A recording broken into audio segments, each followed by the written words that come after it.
Hoje eu vou falar um pouco sobre Guerra Civil, com roteiros do Mark Millar e desenhos do Steve McNiven, porque é uma história em quadrinhos da qual, a partir dela, dá pra gente discutir um monte de questões do contexto em que ela foi produzida. A Guerra Civil foi publicada originalmente em 2006, eu tenho aqui a primeira edição brasileira em 7 volumes, que é de 2007, e a premissa de Guerra Civil, para quem ainda não conhece, é que os Novos Guerreiros, um grupo de super-heróis adolescentes dos anos 90, participando de um reality show que acompanhava eles enquanto eles perseguiam criminosos pelos Estados Unidos, encontram 4 super-vilões de segunda categoria escondidos numa cidade no interior dos Estados Unidos. Então eles decidem que vão capturar esses criminosos enquanto são filmados para depois ser exibidos no programa, e conseguem capturar 3 dos 4 criminosos, só que um desses super-vilões é o Nitro, que é um antigo inimigo do Capitão Marvel, que tem a capacidade de provocar explosões. Na perseguição, o Nitro explode, e ele explode na frente de uma escola. Então ele acaba matando umas 400 pessoas, a maioria delas crianças. Isso acaba provocando no público uma rejeição aos super-heróis. E o que acontece é que é aprovado no Congresso o chamado Ato de Registro Super-Humano, que é uma legislação que determina que todas as pessoas que têm habilidades sobre-humanas têm que se registrar no governo. O governo tem que saber quem são as pessoas e ter os dados dela. E além disso, essas pessoas têm 2 opções. Ou elas se submetem a um treinamento oferecido pelo governo e se tornam militares que trabalham para o governo, ou elas se comprometem a nunca mais usar nenhuma das habilidades sobre-humanas delas, sob pena de irem para a cadeia. E o que acontece é um racha entre os super-heróis. Parte deles fica a favor da lei, porque acha que é bom eles serem regulamentados e ter órgãos que fiscalizem, e parte fica desconfiada de ter que dar seus dados, revelar sua identidade, ficar sob controle dessas instituições. E cada uma dessas facções acabam sendo lideradas pelo Capitão América e pelo Homem de Ferro. O Homem de Ferro comparece no velório das crianças que morreram no acidente, e a mãe de uma criança acusa ele de ser o responsável. E o Tony se defende: não tenho nada a ver com os Novos Guerreiros. Só que ela fala: mas durante anos tu apareceu na mídia mostrando que era legal ser super-herói. Tu financiava os Vingadores e financiava vários outros heróis. Tu dava o exemplo que era divertido colocar uma máscara, uma fantasia, e impor à força a sua perspectiva de justiça. Ele teria incentivado várias pessoas jovens e amadores a seguir esse caminho. E o Tony acaba se sentindo responsável por isso. E ao mesmo tempo o Capitão América é convocado pela Hill, a diretora da S.H.I.E.L.D., e a Hill quer que ele lidere os grupos que vão caçar os heróis que se negarem a se registrar. E o Capitão se nega a liderar uma caça a pessoas que arriscam a vida para salvar outras pessoas. E a Hill dá voz de prisão para ele. E nisso o Capitão se revolta e acaba se posicionando contra a lei. Então a premissa da história é um confronto entre esses 2 grupos de heróis, um a favor da lei liderado pelo Homem de Ferro e o outro contra a lei que é liderado pelo Capitão América. E o Mark Millar é conhecido por escrever histórias de ação. Só que além disso, Guerra Civil trata de um tema que é um objeto de discussão da hermenêutica jurídica e da filosofia do direito há algum tempo, que são os casos de anomia e antinomia. O primeiro caso são situações sociais em que há ausência de regulamentação ou de normas que determinem as condutas adequadas, e o segundo tratam de situações específicas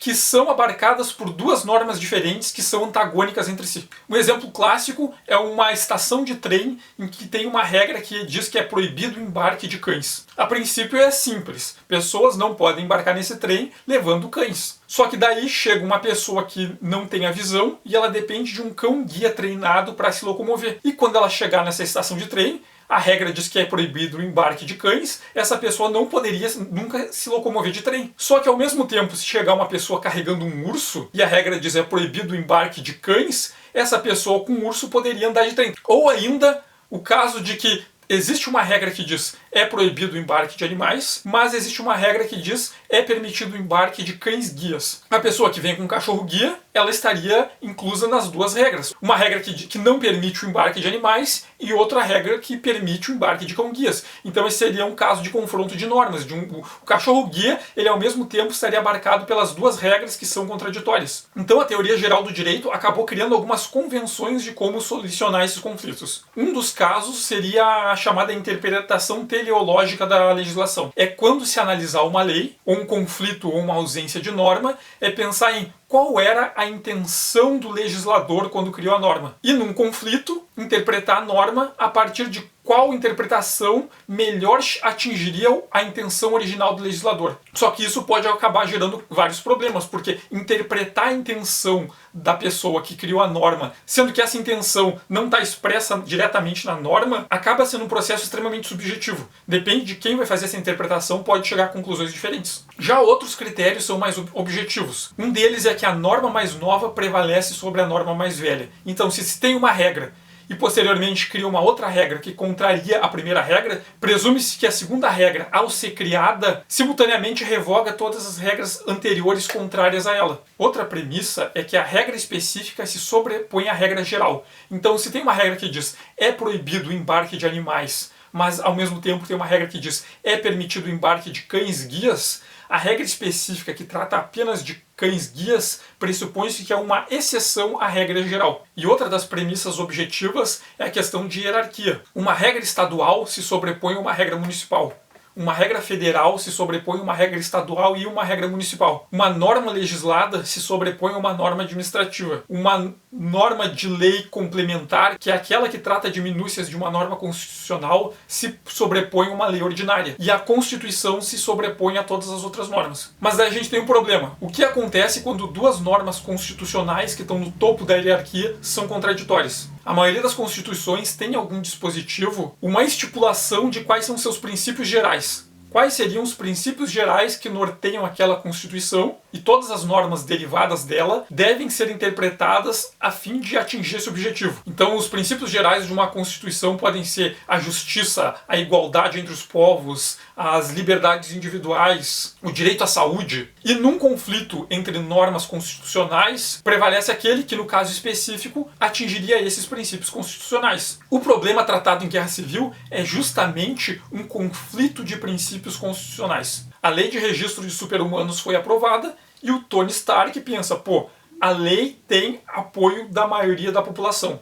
A lei foi aprovada no Congresso e essa lei ela defende um princípio constitucional, que é o direito à segurança. Então o Tony alega que ele está defendendo aquela legislação e todo o sistema que sustenta essa legislação, mas a partir de um fundamento que é o direito à segurança. As pessoas querem se sentir seguras e um dos princípios que norteia a Constituição dos Estados Unidos e todo o sistema legal dos Estados Unidos é o direito à segurança dos cidadãos. Ao mesmo tempo, o Capitão América defende que, pô, essa lei foi aprovada pelo Congresso, só que essa lei ela é inconstitucional, porque ela viola as liberdades individuais, que são uma das bases da Constituição dos Estados Unidos e de toda a ideologia liberal e iluminista clássica. Então, se essa lei viola um princípio fundamental constitucional que assegura os direitos individuais, essa legislação é inconstitucional.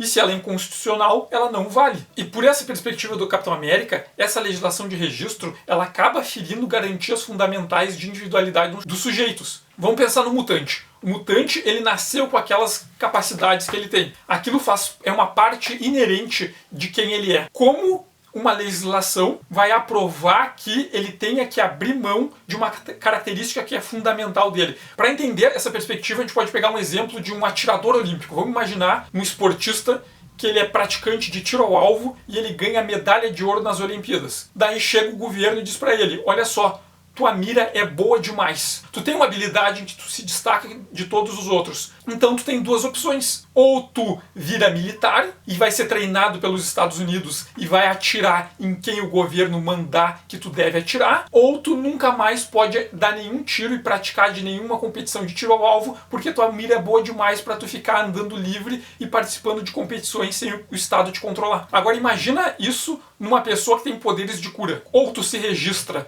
e só cura as pessoas que o Estado determinar que tu pode curar, ou tu vai ter que se comprometer a nunca mais curar ninguém, mesmo que tu veja alguém ferido e morrendo na tua frente. E se tu curar essa pessoa sem ser previamente autorizado, tu vai pra cadeia. Então a perspectiva do Capitão América é que, mesmo essa lei sendo aprovada, ela fere essas garantias individuais básicas que são princípios constitucionais da Constituição dos Estados Unidos e de todo o sistema legal deles. E o fato do Miller levantar essa discussão numa história em quadrinhos em 2006 está relacionado com toda uma proposta estética que se tornou bem forte na produção de quadrinhos de super-herói mainstream nos Estados Unidos ali nos anos 2000 e que está relacionado a uma resposta à proposta estética dominante dos anos 90. Se a gente considerar que a Era de Bronze foi um momento em que o ideal de super-herói foi colocado em crise e os anos 80 apresentou uma desconstrução do super-herói, a ideia do super-herói como alguém amoral, com múltiplos pontos de vista, com qualidades e defeitos. Nos anos 90,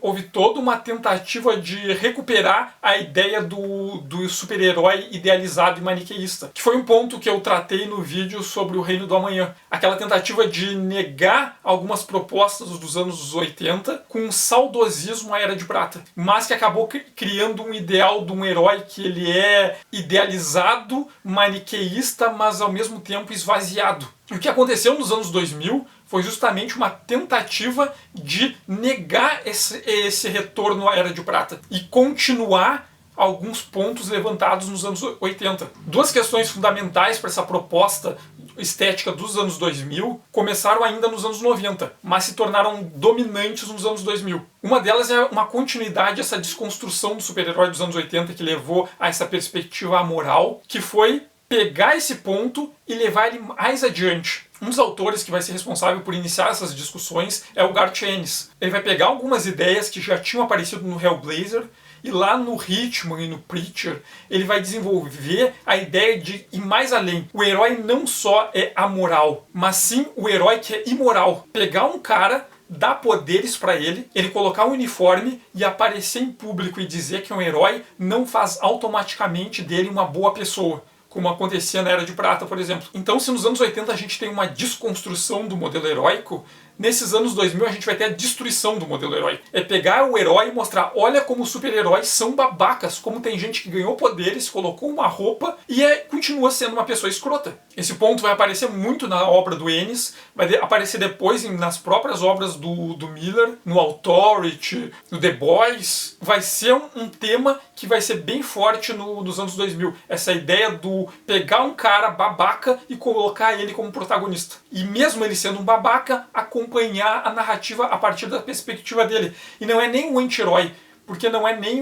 um herói decaído, um herói corrompido, alguém que acredita num ideal e tenta cumprir ele de maneira distorcida. Não, são pessoas que não acreditam em ideais. São pessoas que são egoístas e sabem que são egoístas e tudo bem ser egoístas. Elas se aceitam como babacas e egoístas. E um outro ponto que vai ser importante para essa estética dos anos 2000 vai aparecer no trabalho do Warren Ellis. E já nos anos 90, tanto no Stormwatch, como inclusive no Doom 2099 que ele fez para Marvel, que eu acho que o período do Ellis como roteirista é uma história em quadrinhos extremamente importante para o desenvolvimento da história dos quadrinhos do super-herói nos Estados Unidos e que às vezes é deixado um pouco de lado. Que o Ellis vai trabalhar com a ideia da resposta dos super-heróis. Se até então os super-heróis eram pessoas que eles tentavam fazer a manutenção do status quo, os ideais da sociedade estão ameaçados, eles vão lá e protegem esses ideais. É uma tentativa de justiça, mas ao mesmo tempo que tentam impedir grandes mudanças sociais que podem ameaçar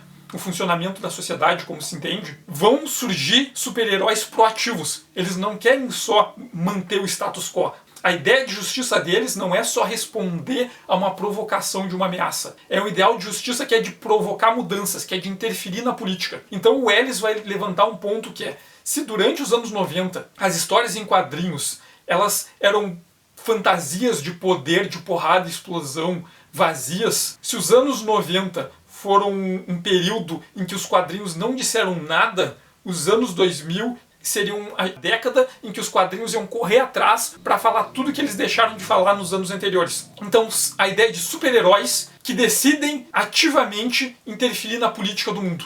Eles vão lá e vão se meter em questões da política e vão intervir, e se tiver que mudar uma lei, que se tiver que derrubar um governo e colocar outra pessoa no governo, eles vão fazer. E o que vai acontecer é que essas duas premissas, tanto da destruição do herói imoral e do herói proativo, que tem um papel político, vão acabar se unindo no Authority ou do Ellis, que são aqueles heróis que eles acham que é função deles melhorar o mundo interferindo na política. Eles vão se meter na política, eles vão derrubar governos e vão instaurar outros governos se precisarem. eles vão agir proativamente, mas ao mesmo tempo eles são babacas, eles são pessoas egoístas, eles são pessoas cheias de defeito. Então, nos anos 2000, nos quadrinhos de super-heróis nos Estados Unidos, vai surgir justamente essa proposta. Dos quadrinhos de super-heróis que eles são políticos, eles propõem mudanças sociais políticas ativas e ao mesmo tempo eles apresentam protagonistas de moral extremamente questionável e duvidosa. Pessoas que sabem que não são heróis, mas mesmo assim vão usar seus poderes para interferir. E esse tema o próprio Miller vai herdar quando ele assume o Authority pós o Warren Ellis. Depois ele vai abordar isso nos Supremos para Marvel. E no Guerra Civil ele traz essa discussão para a cronologia principal e para os Vingadores. O Miller não chega a destruir a imagem heróica do Capitão América e do Homem de Ferro em Guerra Civil. Primeiro porque se tratam de personagens tradicionais da Marvel na cronologia principal e a editora não ia deixar ele fazer isso. E segundo porque ele já tinha antes escrito os Supremos, cuja premissa dos Supremos é justamente destruir a imagem heróica dos Vingadores. Mas a gente pode encontrar vários problemas éticos consideravelmente graves na forma como o Homem de Ferro e o Capitão América se comportam nessa história. Um deles é o fato de que eles defendem o ponto de vista deles, invocam esses princípios fundamentais que legitimam o posicionamento deles, mas em nenhum momento eles param para pensar que o ponto de vista do outro também é baseado num princípio fundamental que é tão relevante quanto o deles. Em nenhum momento eles levantam a questão de que o direito à segurança e o direito à liberdade são valores em igual patamar e que devem ser tratados como iguais. Não. Tanto o Capitão América como o Homem de Ferro, eles se negam a encarar o fato de que eles estão diante de uma antinomia. Eles não querem ver o conflito de normas. Porque se eles enxergarem o conflito de normas, eles vão perceber que o ponto de vista do outro é equivalente ao deles. O que eles fazem? Eles escolhem não ver e não considerar o ponto de vista do outro e saem na porrada. Eles levam o conflito até as últimas consequências, começa uma briga enorme entre heróis, acabam destruindo a Manhattan no processo e se o objetivo de um deles era garantir a liberdade dos cidadãos e o objetivo do outro era garantir a segurança dos cidadãos, o conflito entre eles que destrói a cidade ameaça tanto a liberdade quanto a segurança. Então eles acabam não querendo enxergar o ponto de vista do outro para não ameaçar a imagem que eles têm deles próprios. E nisso eles destroem a imagem que o leitor tem deles. E esse tema tratado na Guerra Civil ele está muito relacionado com a política dos Estados Unidos da época. Tanto que se um dos temas tratados por essa proposta estética dos quadrinhos mainstream dos anos 2000 era tratar da política de questões sociais relevantes a ponto de compensar o que foi ignorado na década passada, Guerra Civil, como outras obras do período, vão tratar muito de questões políticas. Então, Guerra Civil tem um monte de alegorias políticas. Para a gente entender isso, a gente tem que entender o contexto dos Estados Unidos naquela época. 2006 era a época do segundo mandato do George Bush Jr. Ele tinha assumido em 2001, sendo que tinham várias suspeitas de ter ocorrido fraude eleitoral, e em 11 de setembro de 2001 teve o atentado ao Trade Center, e se levantou aquele clima de ameaça do terror. O próprio Bush foi questionado, a incompetência dele e a lentidão em que ele reagiu aos atentados. Então a imagem dele estava ameaçada, tanto por incompetência como por uma suposta fraude. Então ele usou muito o clima do pós-atentado para tentar legitimar a posição dele como presidente e as medidas que ele tomava. Um dos exemplos é que criou aquele alerta de ameaça. Então, todo dia o governo emitia um alerta que dizia o risco de acontecer um incidente terrorista nos Estados Unidos. Então, aquele alerta estava no vermelho, passava 3 dias como alerta vermelho, daqui a pouco baixava por laranja, ficava uns dias no laranja, quando as pessoas começavam a achar que estava tudo normal, levantava por vermelho de novo, ia baixando devagarinho e levantava por vermelho de novo. Então, tinha todo um sistema de alarde de possível terrorismo que deixava sempre as pessoas paranoicas, elas estavam com medo, a qualquer momento podia ter outro atentado terrorista, e o próprio governo espalhava esse medo de terrorismo iminente, de que qualquer um poderia ser um terrorista, qualquer estrangeiro poderia, qualquer um árabe muçulmano poderia ser um terrorista em potencial. Então teve muita xenofobia, mas teve essa paranoia, esse medo sempre presente. E esse medo presente começou a ser usado para aprovar algumas propostas legais que eram controversas. No mesmo período, foram aprovadas várias legislações em que autorizavam órgãos de segurança a violar alguns direitos fundamentais. Se uma pessoa era acusada de terrorismo, a pessoa poderia ser presa sem mandato, a casa dela poderia ser revistada sem um mandado de busca, ou a pessoa poderia ficar presa por mais tempo. E, isso todas são garantias constitucionais. Só que as pessoas estavam com tanto medo que as pessoas acabavam achando que valia a pena ignorar algumas normas da Constituição se aquilo fosse garantir com que elas estivessem seguras, que seus filhos estivessem seguros. A discussão entre liberdade versus segurança era uma coisa que estava em alta durante todo o governo Bush. E esse sistema de alerta, de ameaça, de terrorismo, que o governo estava sempre dizendo, ó, cuidado, podemos ser atacados a qualquer momento, isso motivava o povo a apoiar essas medidas, mesmo elas sendo inconstitucionais. Então teve toda uma discussão de que os Estados Unidos, que se orgulha de ter surgido como uma democracia iluminista, ele estava indo para os lados da tirania, né? Que é aquilo quando o administrador do Estado assusta ou induz o povo a ter uma opinião que é ilegal, para depois ele cometer um ato ilegal e dizer, ah não, eu só cometi esse ato legal porque o povo quis. Ter uma tentativa de justificar a ilegalidade dos atos do administrador a partir de opinião popular, sendo que foi esse próprio administrador que manipulou a opinião popular. Então o grande debate político nos Estados Unidos nesse período era até que ponto a gente pode abrir mão dos nossos direitos de liberdade constitucionais para garantir a segurança. Em que momento que a gente deixa de ser uma democracia e vira uma tirania. Então guerra civil era uma grande alegoria para a discussão que estava acontecendo no presente, no Congresso e na sociedade dos Estados Unidos na época. E o Miller até respeita tradição dos personagens, né? O Homem de Ferro, como esse cara armamentista que lutava contra os socialistas durante a Guerra Fria e que fazia armas para o governo e que defendia o governo, se posicionar a favor da segurança. E o Capitão América, que historicamente, sempre que um presidente republicano mais extremista estava no governo, ele tende a se rebelar contra o governo. Foi assim no caso do Nixon, depois do escândalo de Watergate, que o Capitão América renunciou ao nome de Capitão América e virou Nômade. Depois, na era Reagan, o Capitão América não quis obedecer a ordens do exército e se afastou do cargo de Capitão América e o John Walker foi nomeado Capitão América no lugar dele. Agora, no período Trump, o Império Secreto, né, uma outra versão do Capitão América, que na verdade é um nazista, assumia a imagem de símbolo da América. Então o Capitão América, historicamente, quando tem um republicano mais extremista no poder, ele acaba se distanciando do governo. E foi o que ele fez nesse período do Bush. E não só a minissérie principal, como as outras revistas mensais que estavam contando histórias em sincronia com a minissérie principal, abordaram outros pontos que também eram questões relevantes a essa política dos Estados Unidos da época. Um dos exemplos é a revista do Justiceiro, Punisher War Journal, da época, que era escrita pelo Matt Fraction. E o Justiceiro era um personagem que estava afastado do universo principal, né? Desde que ele morreu e voltou como anjo, e depois o Ennis tinha assumido com o Punisher Max. Na cronologia principal, o Justiceiro andava desaparecido. E ele reapareceu bem nessa época. E o ponto do Justiceiro era: os super-heróis estão brigando um contra os outros. Enquanto eles estão brigando um contra os outros, quem está lidando com os super-vilões? Ninguém. Então o Justiceiro passou de ir atrás de criminosos comuns e foi ele atrás dos super-vilões, mas com essa preocupação de, pô, os super-heróis não estão fazendo o trabalho deles. Alguém tem que fazer. E isso também é uma alegoria, porque enquanto os republicanos e os democratas estavam brigando no Congresso por aprova ou não leis que retiram direitos em nome da segurança pública, os terroristas de fato que atacaram o World Trade Center, quem é que estava atrás deles? Os caras estavam mais preocupados em debates internos do que ir atrás dos supostos criminosos que provocaram o atentado. E a gente tem que lembrar que nessa mesma época o Bush acabou iniciando tanto a invasão no Afeganistão e depois a invasão do Iraque. E a desculpa dele foi que o Bin Laden teria sido responsável pelos ataques terroristas e ele estava escondido no Afeganistão.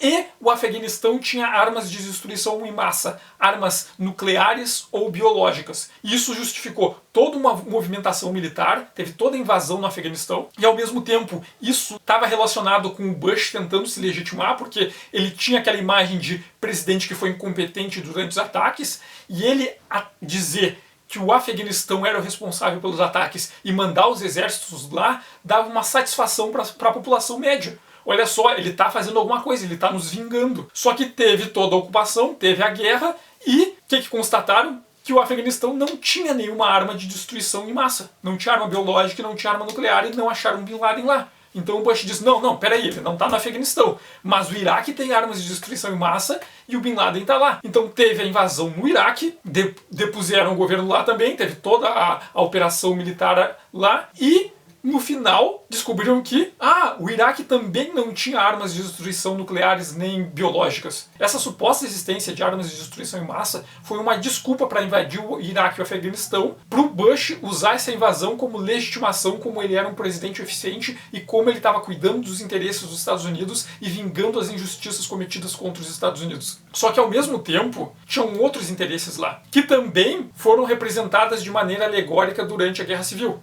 Nas histórias do Wolverine da mesma época, o Nitro, que era o vilão que causou a explosão que destruiu a escola e matou as crianças, fugiu. E o Wolverine foi atrás dele. E uma das questões do Wolverine é que, o Nitro, ele tinha capaz de causar explosõezinhas, mas ele sempre foi um vilão de segunda linha. Como ele conseguiu causar uma destruição tão grande? E o Wolverine descobriu que o Nitro estava usando o hormônio mutante do crescimento, que é uma droga que foi desenvolvida pelo Calvin Zabo, que é um vilão que ele usa essa droga para aumentar a massa muscular dele e virar um Mr. Hyde.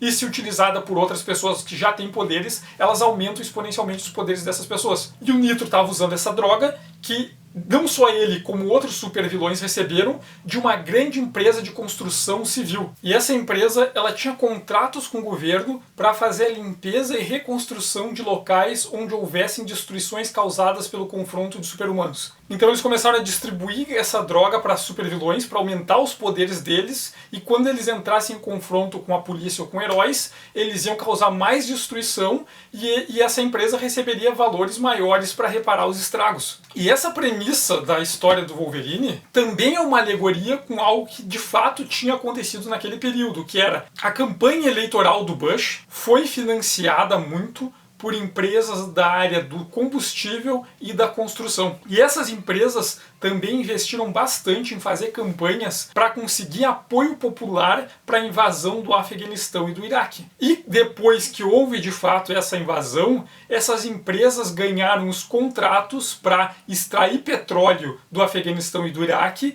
e para fazer as reformas de construção e reurbanização no Iraque e no Afeganistão ocupado pelos Estados Unidos. Então essas empresas que apoiaram a eleição do Bush e que investiram dinheiro para fazer as campanhas dele, posteriormente acabaram sendo contratadas pelo Estado administrado pelo Bush para essas obras feitas no Iraque e no Afeganistão ocupados. Então um dos pontos é que a invasão do Afeganistão e do Iraque, além de serem motivadas por essa necessidade do Bush de legitimar o governo dele e de legitimar essas mudanças legais que ele estava fazendo nos Estados Unidos, que retirava direitos civis das pessoas em nome de uma suposta bem-estar de segurança pública e que funcionava junto com essa ocupação militar, ela foi motivada por pressão dessas empresas que financiaram a campanha dele e queriam ganhar algum retorno econômico e viram nos atentados de 11 de setembro uma possibilidade deles conseguirem ocupar esses países do Oriente Médio e lucrar com isso. Então eles fizeram essa pressão no governo Bush para o governo investir nessas invasões no Iraque e no Afeganistão e fizeram propaganda para ter apoio popular para o Congresso se sentir na obrigação de aprovar essas invasões militares. E teve ainda outra alegoria bem importante, que é a 42. Aqui em Guerra Civil, o Tony Stark, o Senhor Fantástico, o Barão Zemo e o Jaqueta Amarela, que depois a gente descobre que não era o Hank Pym, mas na Invasão Secreta revelam que na verdade era um Skrull que tinha assumido o lugar dele e estava tentando sabotar internamente, eles constroem uma prisão na Zona Negativa. A Zona Negativa é uma outra dimensão do universo Marvel, uma dimensão do mundo de antimatéria, e eles constroem lá uma grande cadeia. E a premissa deles, do Reed, do Tony, do Pym e do Zemo, é de que as cadeias normais não vão conseguir dar conta de prender um monte de super-heróis, que vão ser presos só porque eles não aceitaram o registro. Então o que eles fazem para conter essas pessoas? Vamos pegar eles e vamos jogar eles na Zona Negativa. Eles violaram a lei de registros, eles são poderosos demais para ir a julgamento, vamos só atacar ele na Zona Negativa e resolver o problema. E isso é uma referência direta aos casos envolvendo a prisão de Guantánamo. Guantánamo é uma base militar dos Estados Unidos que fica numa área de Cuba, que foi ocupado pelos Estados Unidos. E o que aconteceu? Durante o governo Bush, pessoas que eram acusadas de terrorismo, que se desconfiava que talvez pudessem ser terroristas, elas eram presas e enviadas para a prisão de Guantánamo. E lá elas ficavam presas sem indício formal, sem direito a apresentar defesa, sem julgamento, ficavam presas muito mais tempo do que era autorizado pela legislação da prisão preventiva e da prisão previsória, e inclusive eram torturadas. E por que eles eram mandados para Guantánamo? Se um advogado entrasse com um habeas corpus num tribunal dos Estados Unidos, se ele apelasse para a Suprema Corte, olha só, tal pessoa foi presa sem julgamento e está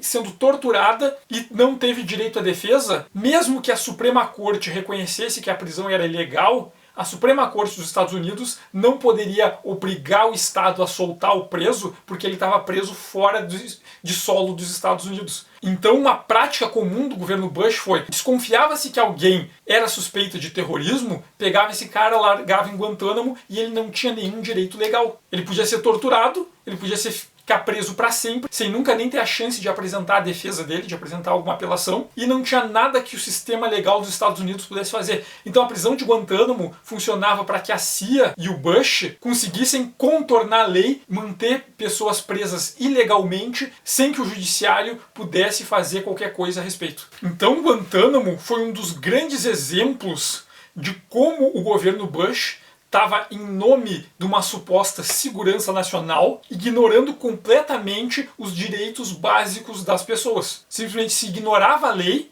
se ignorava a Constituição e se ignorava todos os princípios fundamentais que legitimam a democracia dos Estados Unidos e a Constituição dos Estados Unidos e, portanto, todo o sistema legal, administrativo e burocrático deles, em nome da suposta segurança, assustava as pessoas para elas terem medo de terrorista. Então, quando se prendia alguém e dizia, não, fulano é terrorista, então tinha um certo apoio popular, essas pessoas achavam que valia a pena se tirar direitos civis de algumas pessoas para elas se sentirem seguras. Mas o ponto é que começou a se questionar, tá, mas quem de fato está preso lá que realmente é terrorista?